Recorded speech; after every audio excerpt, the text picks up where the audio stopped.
नमस्कार दर्शकों, मैं ज्योति शर्मा स्वागत अभिनंदन करती हूं आप सभी का हमारे बेहद विशेष कार्यक्रम संस्कार ज्योतिष जीवन की सर्वश्रेष्ठ यात्रा में। दर्शकों, ग्रहों का हमारे जीवन पर क्या प्रभाव पड़ता है, ग्रह किस तरह से हमारे जीवन पर अच्छा या बुरा प्रभाव डाल रहे हैं, ये जानना बेहद ही जरूरी है। लेकिन जब बात आती है दो छाया ग्रह यानी राहु और केतु की, तो अक्सर इन दोनों ग्रहों के नाम सुनकर ही मन में डर उत्पन्न हो जाता है कि कहीं किसी तरह का कोई बुरा फल तो नहीं देंगे ये ग्रह। राहु और केतु की उत्पत्ति कैसे हुई, ये बड़ा सवाल है। इसके साथ ही जब भी बात करते हैं राहु या केतु की, तो बहुत सारे प्रश्न जो हैं वो हमारे मन मस्तिष्क में उठ जाते हैं। आज आपके इन्हीं सभी सवालों के जवाब लेकर हम इस वक्त यहाँ स्टूडियो में मौजूद हैं। और ग्रह किस तरह का हमें फल देते हैं, राहु और केतु का हमारे जीवन पर किस तरह का प्रभाव पड़ता है, आज इसी विषय पर चर्चा करेंगे।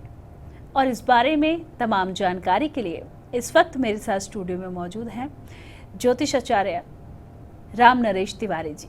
चलिए मिलकर गुरुजी का स्वागत करते हैं। आचार्य जी, बहुत स्वागत करूंगी कार्यक्रम में आपका।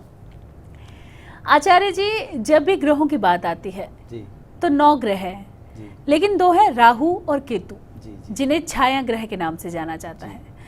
राहु और केतु की जब भी बात आती है, जब भी राहु और केतु का नाम आता है, तो लोगों के हृदय में डर उठ जाता है कि मतलब किस तरह का ये हमें फल देंगे। इस बारे में सभी लोग जो हैं वो जानना चाहते हैं।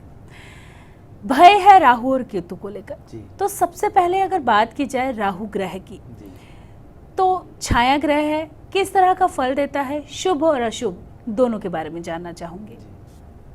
देखिए, सभी ग्रह जो 9 ग्रह होते हैं अपनी स्थिति के अनुसार, जैसे जन्म पत्रिका में जहाँ जो ग्रह स्थित है और जिस ग्रह से जिस ग्रह का संबंध है उसके अनुसार शुभ और अशुभ भावों के ऊपर वो शुभ अशुभ हो जाते हैं, और उन्हीं भावों के शुभ अशुभ होने के प्रभाव स्वरूप उस प्रकार का वह फल देते हैं। जैसे राहु और केतु, इनको छाया ग्रह कहा गया है। इनका कोई अपना अधिपत्य नहीं है, अपना स्वामित्व नहीं है, और स्वतंत्र फल देने में सक्षम भी नहीं है, ऐसा हमारे शास्त्रों में कहा गया है। तो राहु का एक सिद्धांत है, राहु जिस स्थान में होता है, जिस ग्रह के साथ होता है और जिस ग्रह की राशि में स्थित होता है, उस ग्रह का वह पूर्ण फल प्रदान करता है। जैसे लग्न में राहु सूर्य के साथ मान लीजिए स्थित है, तो और मेष राशि में स्थित है, तो मेष राशि में सूर्य का स्थित का जो फल है वह संपूर्ण फल उस जातक को प्राप्त होगा। अर्थात राहु उस फल को वृद्धि करने में सहायता प्रदान करेगा। इसी प्रकार मान लीजिए गुरु स्थित है लग्न में और कर्क, मीन या धनु राशि है, उसके साथ में यदि राहु स्थित है, तो उस व्यक्ति को गुरु के प्रभाव से संपूर्ण राज्याधिकार देते हुए राहु गुरु के बल को, गुरु के फल को दुगना कर देगा और संपूर्ण फल उस व्यक्ति को प्राप्त होगा। इसी प्रकार केतु का भी प्रभाव होता है। केतु जिस स्थान पर होता है, जिस राशि पर होता है और जिस ग्रह की राशि पर होता है, मान लीजिए राहु केतु के साथ में कोई ग्रह स्थित नहीं है, किसी राशि में राहु और केतु अकेले बैठे हुए हैं, तो वो जिस राशि में बैठते हैं, मान लीजिए लग्न में या द्वितीय में धनु राशि में राहु बैठा हुआ है, तो धनु राशि गुरु की राशि है। गुरु जहाँ भी स्थित है उस राशि के अनुसार, और गुरु की राशि धनु का जो फल है द्वितीय भाव में, उस फल के अनुसार वह संपूर्ण फल राहु उस व्यक्ति को प्रदान करेगा। राहु मार्केशों से संबंधित है, जैसे कुंडली में भावों को वर्गीकृत किया गया है। जैसे लग्न, चतुर्थ, सप्तम और दसम स्थान को केंद्र कंटक कहा गया है। इसी प्रकार 3, 6, 11 स्थान जो है इनको अशुभ माना गया है और लग्न, पंचम और नवम स्थान को त्रिकोण कहा गया है। इस प्रकार अनेक भावों की और भी अनेक संज्ञाएं हैं जिनको मैं संक्षेप में बता रहा हूं कि लग्न में स्थित जो ग्रह होता है और लग्न का जो स्वामी ग्रह होता है और लग्न में जो ग्रह बैठता है जे बलवान हो जाते हैं। और 3, 6, 11 सप्तम द्वितीय स्थान का जो स्वामी ग्रह होता है और जो ग्रह इस स्थान पर बैठता है वह मार्केश कहलाता है। मारक क्षमता उस ग्रह में उत्पन्न होती है। यदि इस मार्केश ग्रह के साथ में यदि राहु, मंगल या शनि का संबंध होता है तो उसकी मारक क्षमता अधिक बढ़ जाती है। इसी प्रकार यदि राहु केतु शुभ ग्रहों से संबंध करता है, अच्छे ग्रहों के साथ संबंध है, शुभ फल देने वाले ग्रहों के साथ संबंध करता है तो उस ग्रह की क्षमता को वह बढ़ा देता है। तो राहु और केतु ऐसा नहीं है कि सभी प्रकार से सभी व्यक्ति को अशुभ फल ही प्रदान करें। सभी ग्रह सभी व्यक्तियों को अशुभ फल प्रदान नहीं करते। सभी ग्रहों का एक सिद्धांत है, एक भाव के ऊपर निर्भर करता है कि जिस भाव का जो ग्रह स्वामी होता है उस भाव का जो फल होता है उस अनुसार उसके अनुकूल यह फल प्रदान करते हैं। इस विषय में थोड़ा सा कुंडली के विषय में मैं प्रकाश डालना चाहूँगा। जैसे कि लग्न, चतुर्थ, सप्तम और दसम ये 4 स्थान केंद्र माने जाते हैं और इन्हें ज्योतिष की भाषा में केंद्र या कंटक कहते हैं। इनमें जो ग्रह स्थित होता है वह ग्रह बलवान होता है और इनका जो स्वामी ग्रह होता है वह शुभ माना जाता है। वह कभी अशुभ फल प्रदान नहीं करता जी। मगर यदि इन घर का स्वामी कोई शुभ ग्रह है, जैसे गुरु, शुक्र और बुध जी, इन ग्रहों के स्वामी हो जाते हैं तो यह उदासीन हो जाते हैं। क्योंकि सिद्धांत ज्योतिष का एक सिद्धांत है कि शुभ ग्रह का जो स्थान है उसी स्थान का यदि शुभ ग्रह स्वामी है तो वह उस स्थान से उदासीन हो जाता है जी। इसी प्रकार क्रूर ग्रह, क्रूर स्थान जो है 3, 6, 11 इनके जो स्वामी ग्रह हैं वो भी यदि 3, 6, 11 स्थान के स्वामी हैं तो वो भी उदासीन हो जाते हैं, अर्थात अशुभ फल प्रदान नहीं करते। जी आचार्य जी, आगे इस विषय पर चर्चा करेंगे, लेकिन कार्यक्रम में दर्शक हमारे साथ बने हुए तो अपने दर्शकों से सर्वप्रथम बात करेंगे। हेलो हेलो जी, नमस्कार, बहुत स्वागत है आपका। नाम बताइए अपना। नमस्कार, रानी तायल, रानी गुप्ता जी। हेलो जी रानी गुप्ता जी, किसके बारे में जानकारी लेना चाहते हैं? मेरी मिसिज के बारे में। जी बताएं, उनकी डेट ऑफ बर्थ। 5/4/64। 5/4/1964। समय बताएं। जी जी 8 AM। 8 AM। और जन्म स्थान? हरियाणा, भिवानी। हरियाणा, भिवानी। क्या जानना चाहते हैं आप रानी गुप्ता जी के बारे में? Hello hello hello. तकनीकी खराबी के कारण फ़ोन डिस्कनेक्ट हो गया है, तो दर्शकों लगातार टीवी स्क्रीन पर नंबर फ्लैश हो रहा है, आप भी कॉल कर सकते हैं, बात कर सकते हैं। समस्या किसी भी तरह की हो, तमाम समस्याओं का समाधान हमारे कार्यक्रम के माध्यम से पा सकते हैं। आज बात चल रही है राहु और केतु ग्रह के बारे की, किस तरह से हमारे जीवन पर प्रभाव डालता है, इस विषय पर। चलिए कार्यक्रम को आगे बढ़ाएंगे, लेकिन उससे पहले दर्शक हमारे साथ जुड़ चुके हैं, एक बार फिर से बात करेंगे। हेलो हेलो हेलो जी, नमस्कार, बहुत स्वागत है आपका। नाम बताएं अपना। रानी गुप्ता। जी रानी गुप्ता जी, क्या जानना चाहते हैं आप रानी गुप्ता जी के बारे में? वो बीमार बहुत रहती हैं। जी, तबीयत उनकी ठीक नहीं रहता है, स्वास्थ्य खराब रहता है। जी जी जी जी आचार्य जी। देखिए, आपका जो लग्नेश है शुक्र है वो सब 9वें स्थान में सूर्य के साथ अस्त है और 10वें स्थान में मंगल नीच राशि में विराजमान है जो वक्री शनि चतुर्थ में अर्थात मंगल और शनि की वैर दृष्टि है।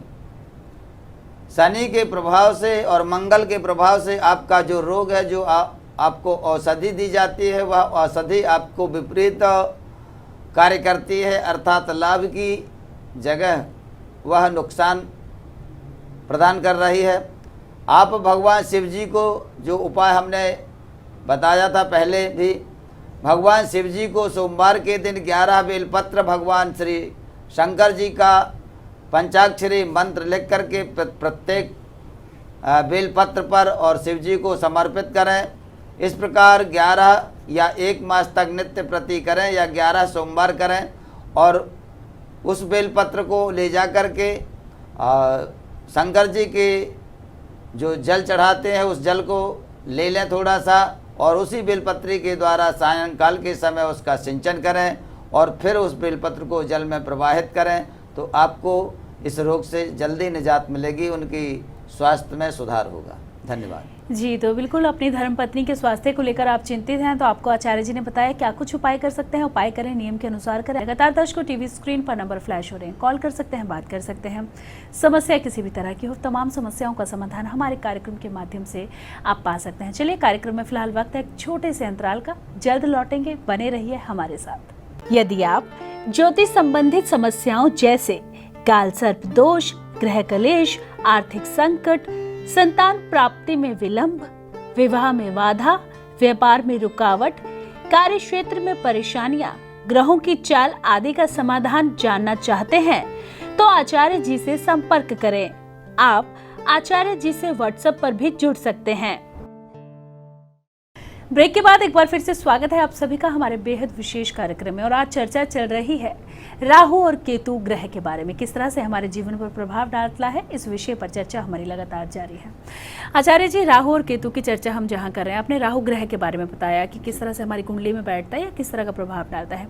आगे अगर केतु ग्रह के बारे में चर्चा की जाए तो मैं चाहूंगी कि आप हमारे दर्शकों को बताएं कि केतु ग्रह का प्रभाव किस तरह से हमारी कुंडली में हमारे जीवन पर पड़ता है। जी देखिए, केतु और राहु ये दोनों एक ही ग्रह हैं, छाया ग्रह माने जाते हैं। केतु जो है वह पुक्ष माना जाता है। जिस प्रकार इन ग्रहों का संबंध सर्प से है और केतु को पूंछ और राहु को मुख की संज्ञा दी जाती है। यदि इनका प्रभाव पंचम स्थान में होता है तो संतान को बाधा, सप्तम स्थान में होता है तो स्त्री को कष्ट, और लग्न में यदि ग्रह जे राहु या केतु में से कोई भी पीड़ित अवस्था में होता है तो मनुष्य को टेंशन, सिर में दर्द अर्थात सिर की से संबंधित अनेक बीमारी उत्पन्न होती हैं। और यदि यह राहु या केतु में से कोई भी ग्रह शुभ संबंध में किसी केंद्र में बैठ जाता है कि या त्रिकोण में बैठा होता है तो अधिक बलवान हो जाता है और अच्छा फल प्रदान करता है। खासकर राहु से पिता और केतु से नाना के स्वास्थ्य के संबंध में विचार किया जाता है। प्रत्येक व्यक्ति की राहु की दशा में पिता को कष्ट देखा गया है। यह ज्योतिष का अनुभव, शास्त्रों का ऐसा मत भी है।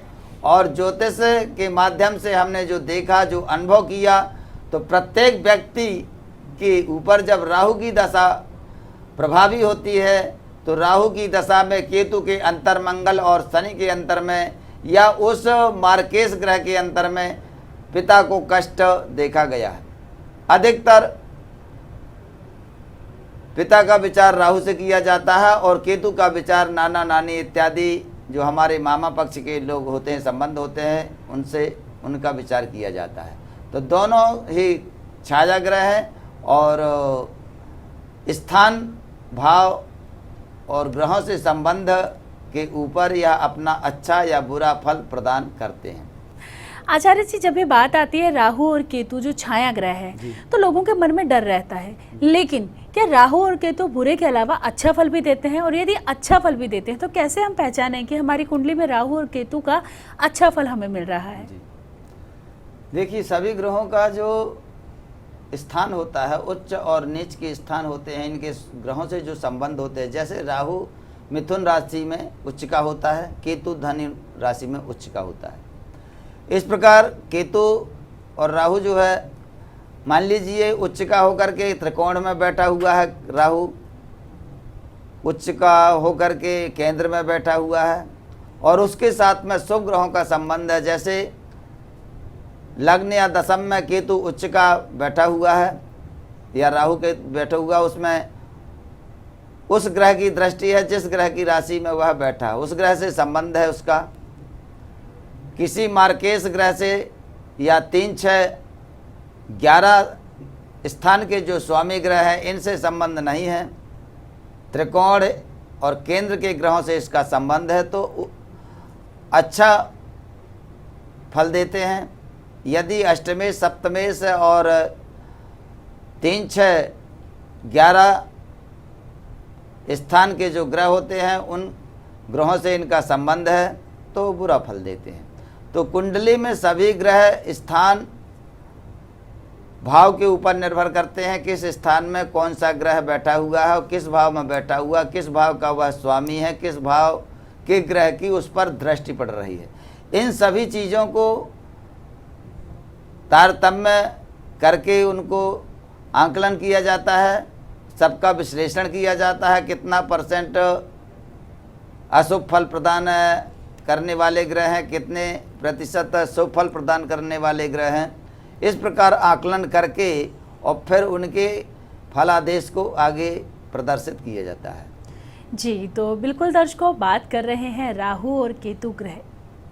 जी, तो बिल्कुल दर्शकों बात कर रहे हैं राहु और केतु ग्रह के बारे में, किस तरह का फल हमारी कुंडली में हमारे जीवन पर देता है। अगर आपके जीवन में भी किसी तरह की कोई समस्या परेशानी चल रही है तो लगातार टीवी स्क्रीन पर नंबर फ्लैश हो रहे हैं, कॉल कर सकते हैं, बात कर सकते हैं। समस्या किसी भी तरह की हो, तमाम समस्याओं का समाधान आप हमारे कार्यक्रम के माध्यम से पा सकते हैं। इसके साथ ही जीवन में अगर समस्या आ रही है और आप उसका समाधान नहीं कर रहे हैं तो यकीन मानिए समस्याएं बढ़ती ही जाएंगी। आपको उन समस्याओं का उपाय करना बेहद ज़रूरी है, क्योंकि जैसे जैसे आप इन समस्याओं का उपाय करते जाएंगे आपको इन समस्याओं से निजात मिलता जाएगा। लगातार दर्शकों टीवी स्क्रीन पर नंबर फ्लैश हो रहे हैं, कॉल कर सकते हैं, बात कर सकते हैं। कार्यक्रम के दौरान यदि आपका नंबर नहीं लग पाता है या आपके जीवन में कुछ ऐसी परेशानियाँ चल रही हैं जो कार्यक्रम के दौरान आप आचार्य जी से नहीं पूछ सकते हैं, तो कार्यक्रम के बाद भी आप आचार्य जी से संपर्क कर सकते हैं, बात कर सकते हैं। समस्या किसी भी तरह की हो, तमाम समस्याओं का समाधान कार्यक्रम के माध्यम से पा सकते हैं। कार्यक्रम में दर्शक लगातार हमारे साथ बने रहते हैं, तो चलिए अपने दर्शकों से बात करेंगे। हेलो जी, नमस्कार, बहुत स्वागत है। नाम बताएं अपना। मेरा नाम है जी अरुण। जी, कहाँ से बात कर रहे हैं आप? मैं दिल्ली से बात कर रहा हूँ। मेरी डेट ऑफ बर्थ है 22/9/1980। 22/9/1980। समय बताएं। हाँ जी, समय है रात के 11 बजे का। रात के 11 बजे का। और जन्म स्थान?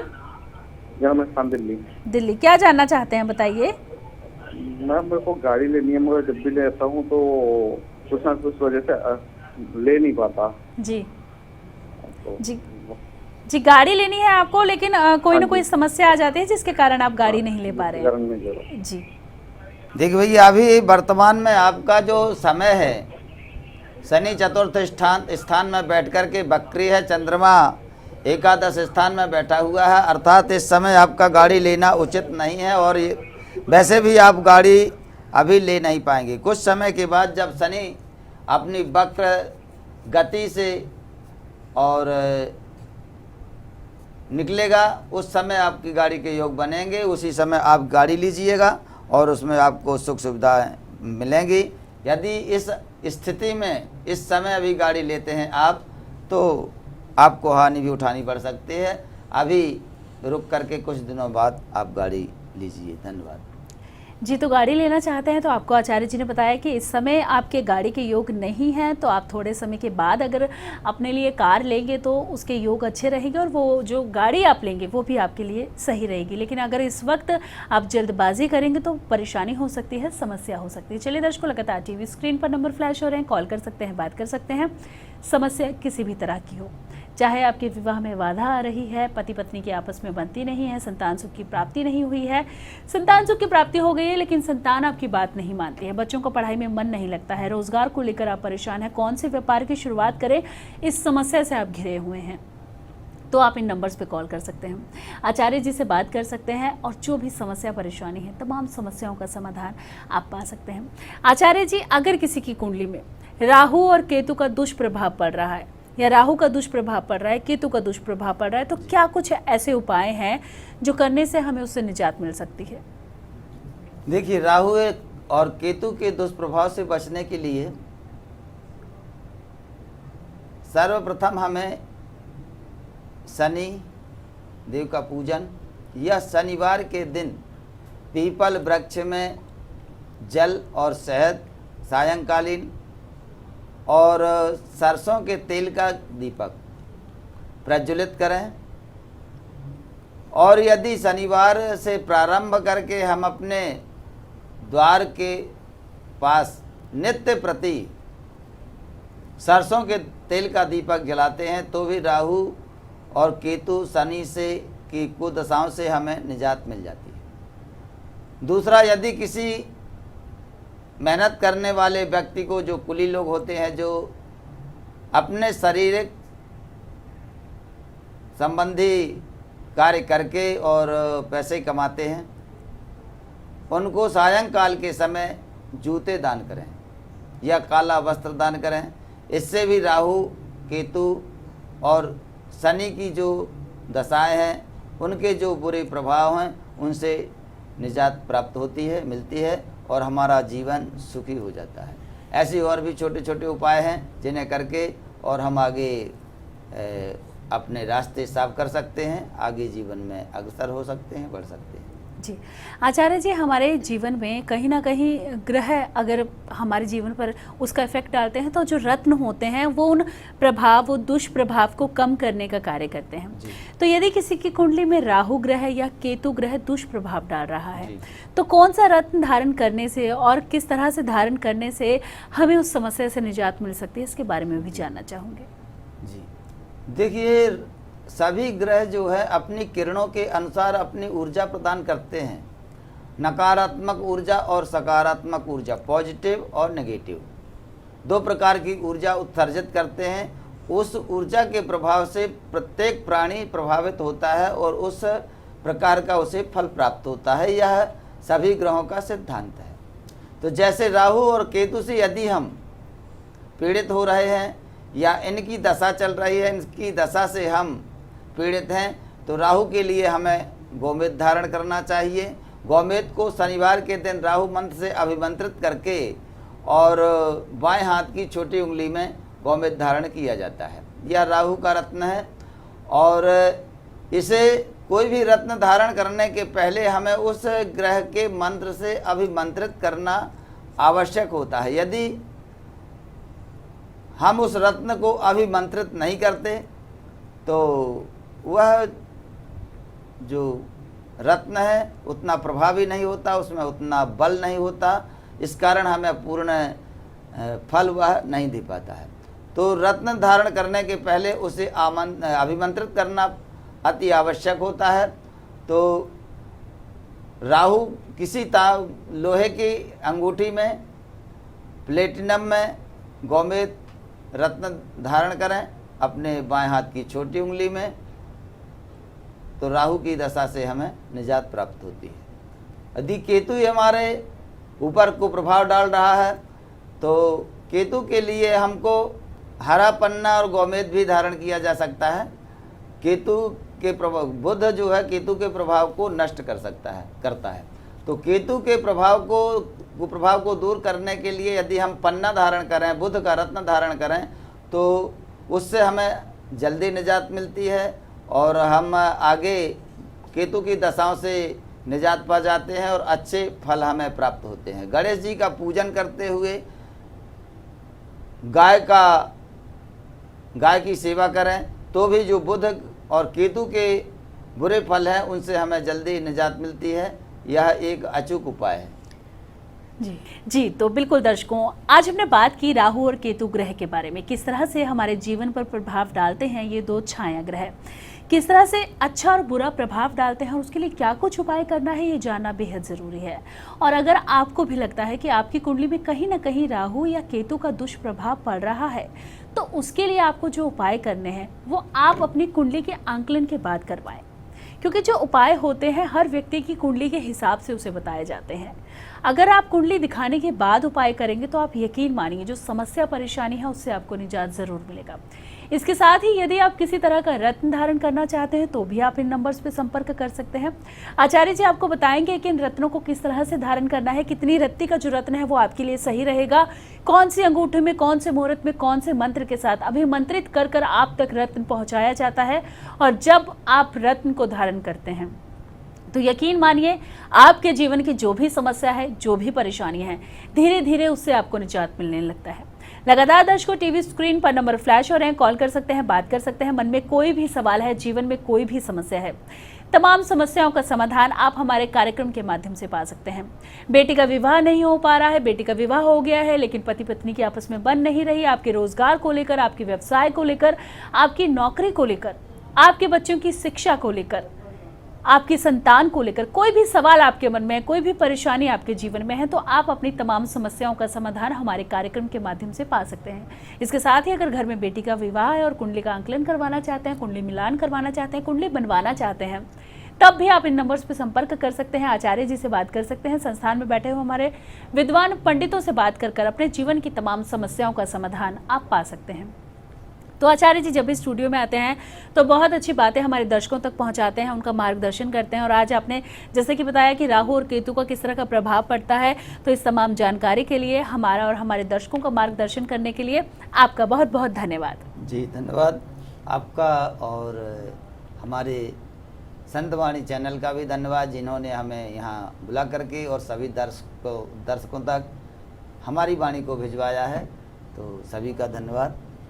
जी नमस्कार। जी नमस्कार। यदि आप ज्योतिष संबंधित समस्याओं जैसे काल सर्प दोष, ग्रह कलेश, आर्थिक संकट, संतान प्राप्ति में विलंब, विवाह में बाधा, व्यापार में रुकावट, कार्य क्षेत्र में परेशानियां, ग्रहों की चाल आदि का समाधान जानना चाहते हैं तो आचार्य जी से संपर्क करें। आप आचार्य जी से व्हाट्सएप पर भी जुड़ सकते हैं।